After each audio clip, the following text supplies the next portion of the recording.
தமிழ் மொழி உலகின் மிக பழமையானதும் தொடர்ந்து உயிருடன் வாழும் மொழிகளில் ஒன்றாகும். திராவிட மொழி குடும்பத்தை சார்ந்த தமிழுக்கு ஆயிரக்கணக்கான ஆண்டுகள் தொன்மை உண்டு. தமிழ் மொழியின் தொடக்கத்தை பற்றி பல்வேறு கருத்துக்கள் உள்ளன. சிலர் தமிழின் வரலாறு கிமு 5000 ஆண்டுகளுக்கு முற்பட்டது என கூறுகின்றனர். ஆனால் உறுதியான இலக்கிய ஆதாரங்கள் கிமு 500க்கு பிந்தையவை. தமிழின் முதல் இலக்கண நூலாக திகழும் தொல்காப்பியம் இலக்கணம் மட்டுமல்லாமல் அக்காலத்து சமூகம், அரசியல், இயற்கை, வாழ்வியல் ஆகியவற்றை பதிவு செய்துள்ளது.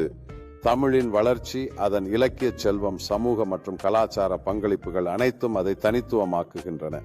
தமிழ் மொழியின் எழுத்தியல் பத்தியில் உள்ள வித்தியாசமான துணை பாகங்களை விடு அதன் இலக்கிய விவசாயமும் பரஸ்பர இணைப்பும் அதன் மக்களை தனித்து நிறுத்துகிறது.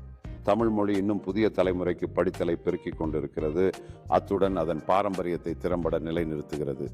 தமிழ் மொழியின் கலாச்சாரம், சமூகம் மற்றும் உணவுக்கலையை பொறுத்தவரை இது உலக அளவில் மற்றொரு அடையாளமாக மாறியுள்ளது.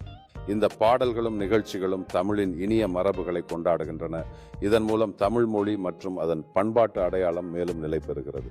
தமிழ் வாழ்வியலில் திருமணம் ஈடுபாட்டுக்கான முக்கியமான நிகழ்வாக காணப்படுகிறது. இது ஒரே மாதிரியான சொந்தங்களை ஒன்றிணைக்கும் ஒரு பாசத்தை உருவாக்குகிறது.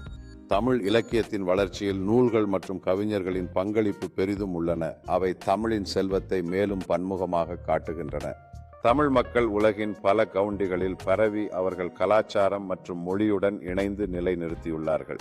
தமிழ் மக்கள் விவசாயம் மற்றும் தொழில்களில் இணைந்து பணியாற்றி கொண்டிருக்கிறார்கள். இது அவர்களின் பண்டைய மரபுகளை மேலும் உறுதிப்படுத்துகிறது.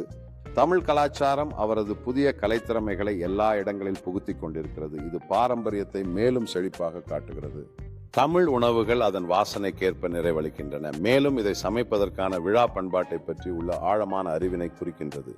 தமிழ் கிராமப்புறத்தின் அழகு விவசாயத்தை பற்றிய விசாரணையை பாதுகாக்கிறது. இது வாழ்நாளுக்கான பாரம்பரியங்களை தொடர்பு செய்கிறது.